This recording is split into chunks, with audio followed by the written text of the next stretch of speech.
For almost 90 years, this automobile plant has been in Janesville. The plant survived tough times during the Great Depression and World War II.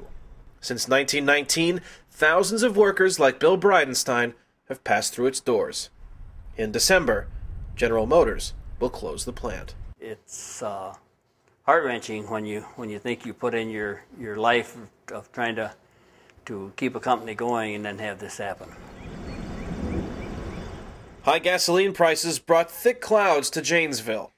Once the producer of iconic American cars, the plant currently makes mid-sized trucks and sport utility vehicles.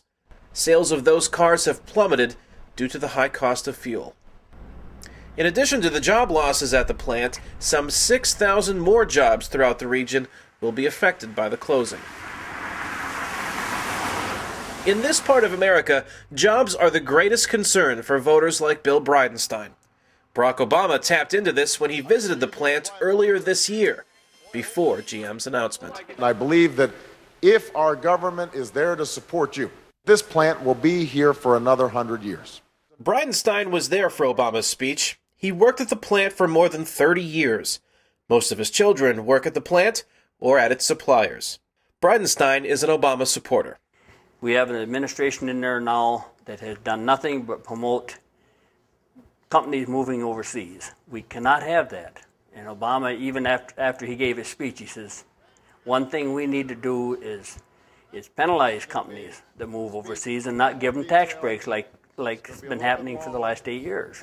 But McCain supporters like Jim Chesmore disagree. And I can't say the problems this plant is having is actually political. I think it's more of economy from gas prices has a big thing to do with it. Chesmore worked at the Janesville plant for almost 40 years. He supports offshore drilling, which Obama initially opposed. Chesmore believes that jobs at the plant would have been saved if drilling were already underway. It's there, it just has to be tapped into. Many issues intersect at Janesville, from the economy to jobs to the high cost of fuel. All contributed to the plant closure.